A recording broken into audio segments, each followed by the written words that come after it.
For our second session, FWI chatted with Ankur Paliwal about how to pitch to international publications.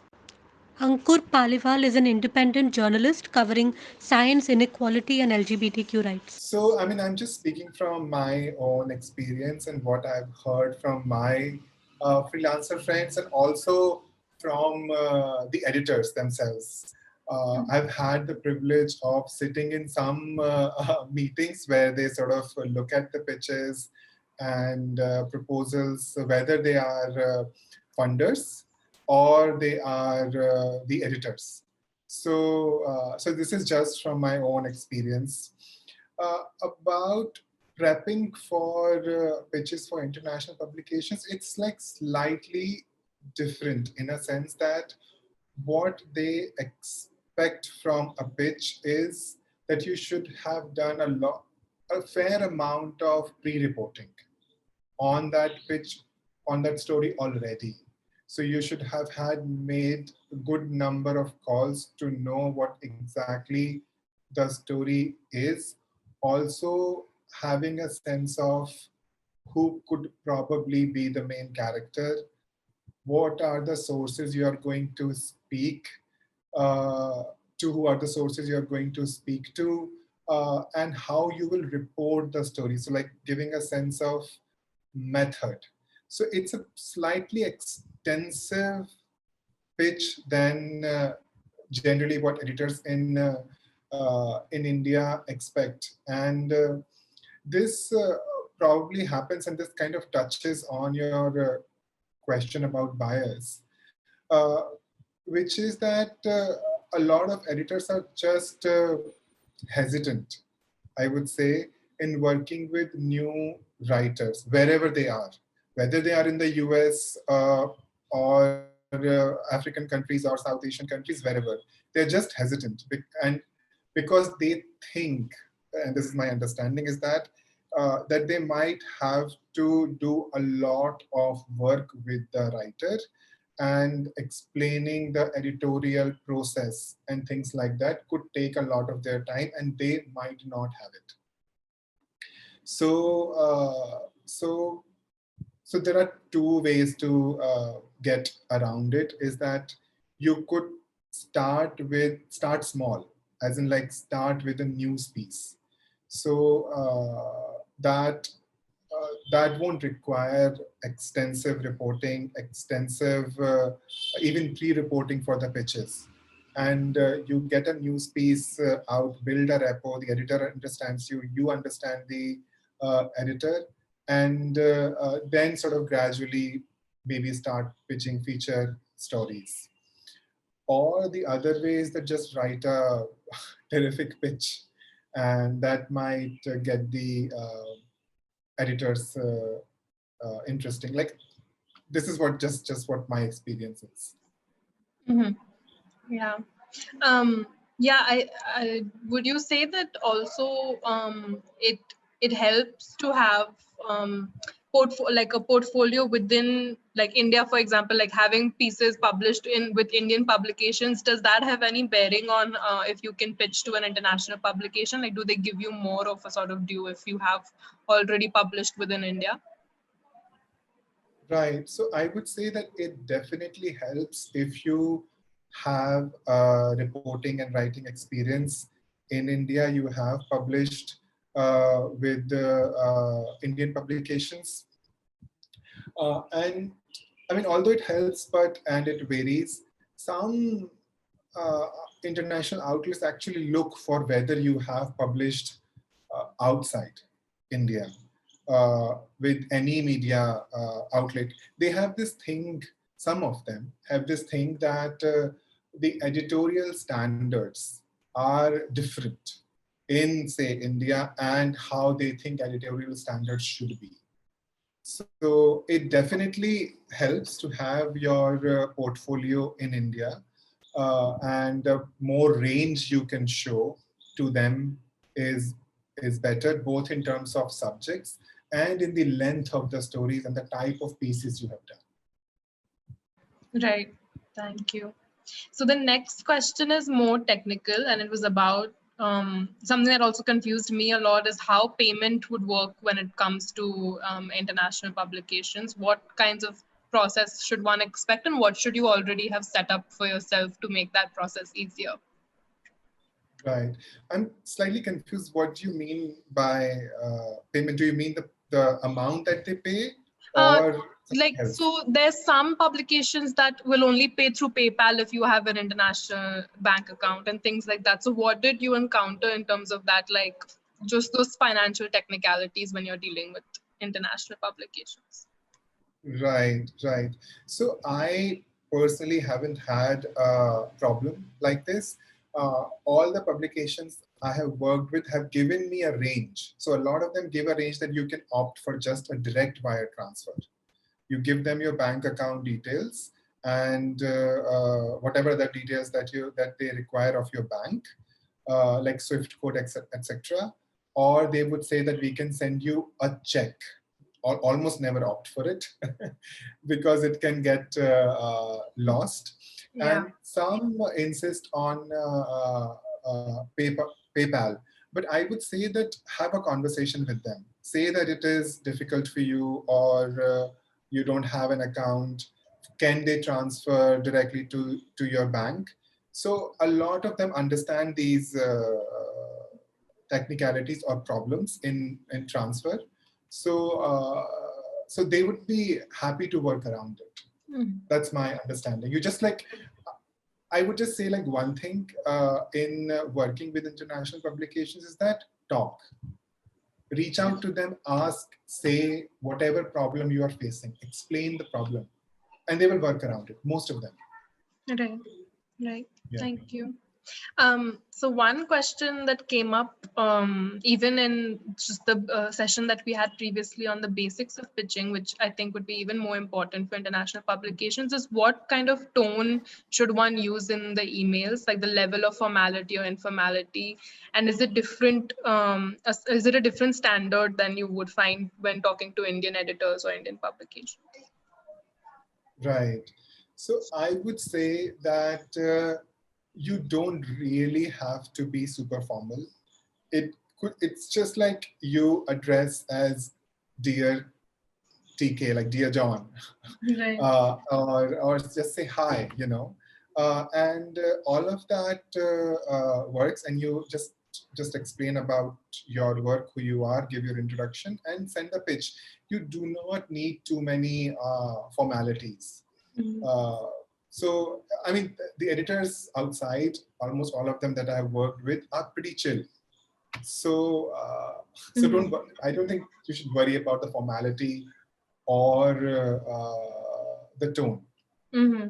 Yeah. Yeah. Question actually that popped in my mind with regards to that is, so there's a lot more pitch calls on Twitter or other social media platforms from like outside India as opposed to within India. Like a lot more publications, a lot more editors individually put out pitch calls and put their email address there.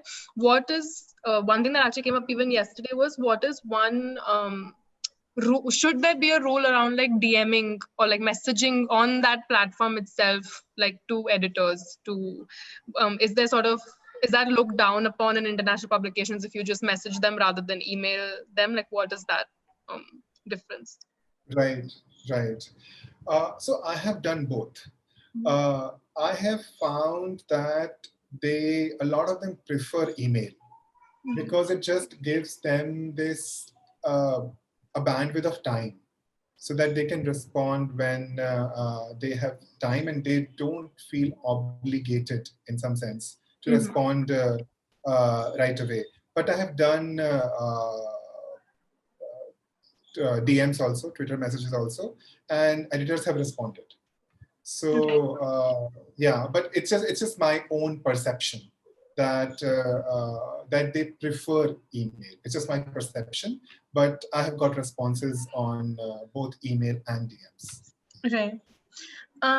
One question I'll add before we move on to the list of questions that I've given you was, how long do editors not how long that they take to respond, but what is like a approximate length of time one should expect before sending a follow-up email to the first initial pitch that you sent to an international publication?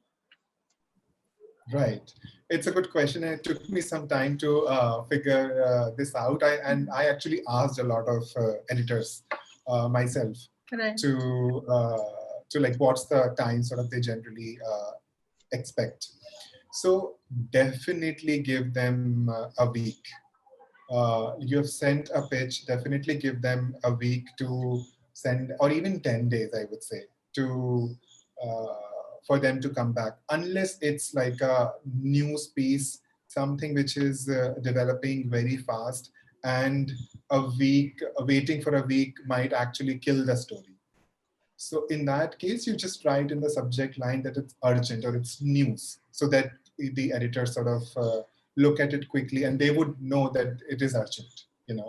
Otherwise, if it's not an urgent piece, definitely give them a week or 10 days to follow up. After your first follow up, give them a week more if you have the time to do a second follow-up. And if you do not receive a response even after the second follow-up, pitch somewhere else. So what I've heard is that generally a 2-week window of following up, and if you do not receive a response, just go elsewhere. Right. Yeah. And one thing, if I may add, is also I think a compared to Indian publications, a lot of international publications have sort of either pitch guides or they have in their pitching web pages itself, like how much time you should expect. So if you're someone who's pitching to an international publication, do read up on the place that you're pitching to and try to find if they've already put, because I think like Bitch Media, for example, tells you to expect 30 days of before like sending a follow-up email. So some places like that are smaller and more not as big as the New York Times or something will have a longer period. But yeah, look that up for yourself, I think. But yeah, 2 weeks is it's definitely a good time frame. Yeah. Right, right, right. And what you were saying that reading up on the pitch guide, always look for the pitch guide if you can find one. If you can't find, sometimes it's just hard to find the pitch guide of the publications, ask the editor that you're looking for, like if they have a pitch guide, you'd like to sort of take a look at it and you have a pitch. So, Right. and they'd be very happy to send you a pitch guide, and always study the publication that you are pitching. A lot of times, writers just pitch and do Right. not necessarily realize that whether this pitch suits the publication. Right. Yeah. And if I may ask, what was sort of, or what has been your learning in terms of like the style of pitching itself? Is it because it's in India, the concept of pitching is so limited and fairly recent? What differences do you see in pitching to an international publication in the actual sort of style and content of the pitch itself? Right. So, like in India, pitching, like you're saying, is fairly, the concept of pitching is fairly recent, and that is true here. Like a lot of times I have just told the editor in an email in like 2 paragraphs that this is what the story is, and I've gotten an acceptance or a rejection. But outside, the pitch should be extensive, in a sense that it should give a sense of, as I was saying earlier, a lot of pre-reporting, that you know the story. Right. This is what you XYZ you will do to track the story. These are the kind of people you will talk to. Do you already have access to the place? Do you know who can be your potential character already? So the more you can show in the piece works better. So Right. just the depth Right. uh, is different. Yeah. Yeah.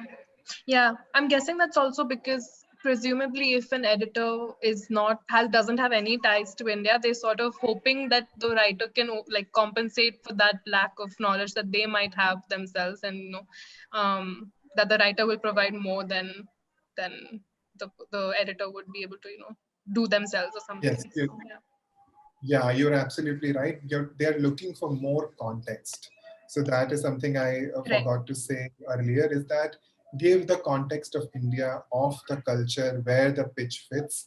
And if you can find that wherever your story is based or whatever your story is sort of a global trend or resonate globally or could resonate globally, is Right. something that sort of editors look for.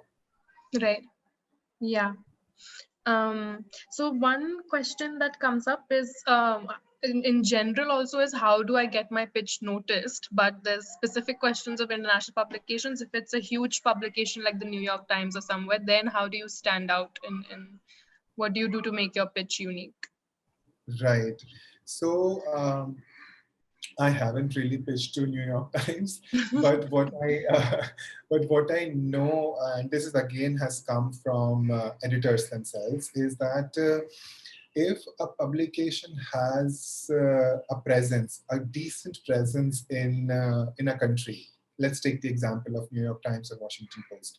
They already have a decent presence. They have a bureau. They have their correspondence, and if the staff is good enough, it might be that you might find it hard to get your pitch noticed, and sometimes they just prefer their own people to report out a story. Right. It is better, or you might there's you it's more likely that your pitch will be noticed if the publication doesn't have a presence. So there you have an advantage, Right. that it's you who can do the story. They don't have their people here. So look for publications who don't really have sort of a correspondence or a presence, or even if they have correspondence, it's just like one or two. So you still have an advantage. And once you have built a portfolio of international writing and you have your name out there, then it's probably just easier to even get noticed by big brands like NYT. Right. Yeah. And I'm also wondering if it's good. I think it's good advice for newer writers to experiment in finding their own niche, also even if it is international publications, to find smaller spaces that they might have a little bit more freedom in terms of what they're writing and how they'll get to write it, and build themselves towards getting a New York Times byline or something. But I think if someone's starting out, then maybe that's too, unless it's like just once in a lifetime kind of story, it might be really difficult Yeah, to get it. Yeah. yeah, Yeah. yeah. And Yeah. it makes total sense to diversify and also make your niche, reach out to niche publications. And if you're starting out in international writing and pitching, uh, initially look for learning. And I have learned over time that there is a lot of learning in just the process. The extensive process of editing, of questioning, Right. of several drafts is extremely rewarding.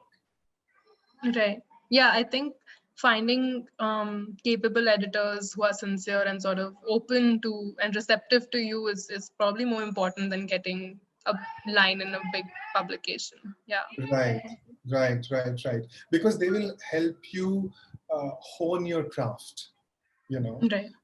And finding a good editor is a blessing. Right. Yeah. Yeah. Um, so one question is how do you navigate the concerns around an international publication shouldn't be sort of extractive of your work, in terms of using your ground reporting without sort of a proper accreditation, or just these fears of sort of, because there is so much more distance between you and the publication physically and just otherwise geographically, whatever it may be, that there's more of a risk of sort of things being taken out from your name but not having your name with them. So how do you navigate that? Right. So, I mean, I think that it could play out in two different ways. One is that either you have pitched a story to an international publication and you're talking to the editor, you have done the reporting, and the editor at some point comes in and says that uh, I will also write it, or a writer from our place will also work with you to write it and sort of like share the byline, that's one way. Some publications sort of come in between. And Sorry, my dog is It's barking. so totally okay. There's Uh, one here also. I think they're listening to each other. yeah. I just did, yeah. So it could play out in that way, but like I think always have a conversation, like I said earlier, that you're feeling a certain way, and also just be as frank as possible. That would you get the first byline? Who will get the first byline? Would they push your name toward the end? Like there's something called a tagline where they put the name of their writer on top, and you are given a tagline which is at the end of the story. And Then there is something called a fixer or a local collaborator, some of them call, in which they are doing a story, and they come to you whether you can help them find sources, take them to a place, set up their meetings. That is a very, very extractive um, dynamics. It's a total power play that Right. happens, and uh, I have uh, I have both helped um, international writers, and when I have reported internationally, I have looked for local collaborators. So I've been on both uh, the sides, and the situation, the dynamics is tricky. And what helps is a conversation in the beginning Right. about rights, about bylines, about time, about ground reporting. So just lay out all your concerns, all your questions in the beginning, and have a conversation, and you'll feel much better Right. about Yeah. navigating it. Yeah. And it might be daunting, but it's definitely way more important to do it at the beginning so that there's no sort of bitter feelings or actual, decrease the risk of exploitation by the end. So having it right at the beginning is Absolutely. definitely important and hashing it out. Absolutely. I have learned it the hard way. And, like I Yeah. remember once I was reporting in Ghana and I was working with a local collaborator, I started extracting. I started showing my power, that I am the reporter here. But Right. when I got a pushback, then I took a step back and understood what I was doing. It Right. was a great realization for me, like what, in a sense, that what an American or a UK reporter would do to me, I was doing it to people in other countries. Right. And that's how I have learned that conversation in the beginning is super important. Right. Yeah. So in relation to sort of question about conversations and hashing things out, how do you set payment how do you negotiate payments and how do you set boundaries with international editors and publications? Right. So I think the first thing, like what I generally do, is that first I try to get an idea of how much the publication generally pays. And how I do this, I sometimes just ask my friends who have written for them, and if they are not my friends, I just text them, like DM them if their Twitter messages are open, or find them on Facebook and just ask that, like, I'm a freelancer here and you have written for this publication, how much do they pay? Some of them will tell you, some of them won't tell you. If you don't get that kind of idea, just ask the editor before pitching. Let's say Right. that you have an interesting pitch and you want to pitch to them, but you first want to know how much they pay. And I've been surprised how really top publications pay nothing. Like Yeah. it's a waste of your time. And how some medium Mhm. or small publications pay fantastic rates. Right. so you won't waste your energy. So just always ask, have a sense of uh, a general sort of market rate trend, and that's why the resource that you are building is super important. People can just go to the Yeah. website and figure out, Yeah. but always, I mean, always ask before, if you can, you will save a lot of your time. Right. Yeah. Yeah. There's also this like weird secrecy of pay rates because they're hoping that that you won't know the actual rate so they can lowball you. I think a lot of publications depend on doing that. But yeah, Yeah. definitely asking and talking to other freelancers and or other, like you said, like just messaging people who publish there who have you, like even if you don't have a connection with them, just messaging them like, hi, I'm hoping to pitch them, like Yes. what would you what Yes, yes, yes, and a lot of freelancers help freelancers. So, right. I'm assuming. I So, hope, yeah. yeah. um So yeah, so it's always good to just figure out the rates beforehand. And another thing I just add on the rates part is that once you have mhm. written for a publication and you think that you have a good relationship, ask for more. Right. How long? Because actually, this came up yesterday with Indian publications. How long before you like, or like either how long or how many articles into working with that publication do you make that choice of renegotiating your rate with an international outlet? Right. So I give you like my example is that I did it just after my first piece, because my first piece was extensive. It was a feature of 3,500 words. I got good reviews from the editors on the piece. And the next piece that I was pitching to them was, I thought, was important.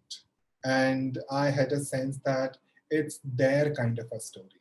So I Right. saw that kind of investment from their side, and so I asked for it, and I also did it because I know that a lot of publications have a range, like a beginner range of Mm-hmm. payment and like an expert range of payment. Right. So they have money. So Yeah. that's just talk about it. Yeah. Yeah.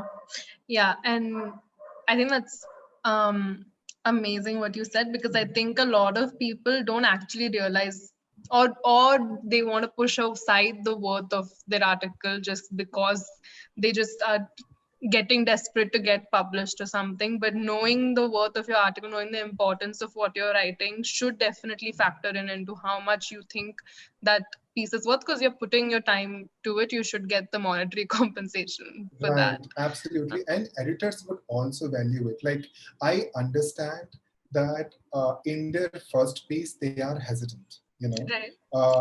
It could turn out to be a lot of work for them. Right. And the relationship might not go well. So they might not want to invest much in the beginning. But if it works out both ways, then just ask for more. Right. Yeah. One last question would be so, for example, photographers have sort of other boundaries that they need to sort of set before they begin a working relationship with an outlet in terms of how many years they can use that photograph for, what the sort of copyright would be around that. Is there any such sort of equivalence or any similar things that you have had to do with different publications for any story of yours? Yeah. So actually, a lot of international publications mention it in their contracts, that the copyright would last for X number of years. I don't exactly recall the years. And there is sort of like a gradation of that. Like after X number of years, you can publish it, republish it wherever you want, or use the material wherever you want. And after Y number of years, you can do something else. So it's mentioned in the contract, Right. but again talk about it. Like if you have concerns or just questions, how the copyright, how you want the copyright to play out, just ask them, Right. and So they'll be sorry, happy just to be yeah. heard. Yeah, one thing is actually because I've not seen a contract in my freelancing life from any Indian publication, and a lot of people even yesterday were surprised that such a like contracts exist. They've just written like article upon article without ever knowing that there should be like a written contract that you enter. So if you can elucidate a little bit on at what point do you like do you receive that contract from an outlet without even bringing it up, or have you had to mention like, oh, can we like when will you be sending that over? Is it after your pitch is approved or after the first draft? If you can sort of demystify that a little bit. Right, right.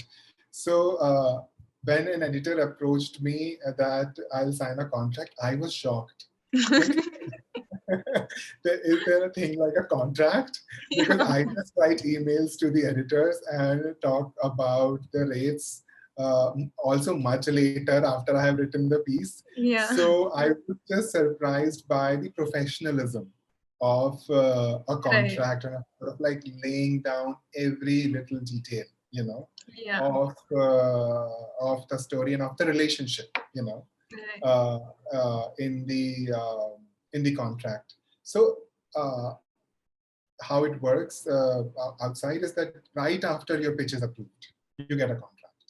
Right. So, and in that contract, everything is mentioned, even like if you are, say, doing an investigative piece and you are a freelancer, you don't have a backing of a big media house. So, would that publication put its resources and might behind you if you get into a legal battle? All those things are mentioned. Right. Okay. Yeah. So in terms of if it's a sort of more if it's a piece that makes the writer vulnerable to certain Yes, backlash, then if that okay. Okay, I see. yes, yes. Um yeah. Wow. Yeah, I've been surviving on Google Docs. Like I had no concept of like a contract or something. But yeah, that's good to know that. And maybe that's good to know also if possible to start getting into the practice of maybe Indian publications also doing that. I think it's a, At least more so than I think it's a must, I would say, because when you have conditions written down in a contract, you also have power, you know. right. And if something goes wrong, you can hold the publication accountable, and you can just like ask for uh, a lot of things, essentially just accountability, and you also feel accountable. The publisher also feels better with the Right. contract. There was a writer who reached out to me recently. She had received a contract from one of the publications outside, and just in terms of power dynamics, it felt lopsided. The writer was more vulnerable. You know, in Mm-hmm. terms of the liabilities that the publication will take and that the writer had to take. So I and her had a conversation, and she asked for sort of like equal sharing of responsibilities if something goes wrong, Mm-hmm. and they reworded the contract. So all Right. of these things are super essential, I'd say. Mm-hmm. And sorry, Please go on. actually, last It's question. fine. Sorry, no, It's because I'm fine. remembering things of like in the payment negotiation rate. Have you had a positive experience in asking for sort of travel expenses to be covered by the publication or other such expenses that might arise during the course of the story? And do they make extra accommodations for that in yeah. Right. So always have this conversation in the beginning. Like if you anticipate that your piece will require traveling, so ask them whether they pay additionally for travel. Some of them pay, some of them don't. Some of them pay very little. So Right. you would just know that whether your travel is going to be covered or not. And sometimes you can say that uh, can you hold on for some time? I want to figure out some reporting grant, if your piece is not really Right. timely, urgent. So meanwhile, you can figure out reporting grant, and they can write recommendation letters for you. which you Right. can send to the funder, and that way you are more secure. Like you're getting per word rate for your story, and your travel is covered. Right. Right. That makes sense. Well, those are all the questions. Thank you so much. If you have any last like thoughts of anything that you want to end with, feel free to do so. No, no last thoughts. I'd just say that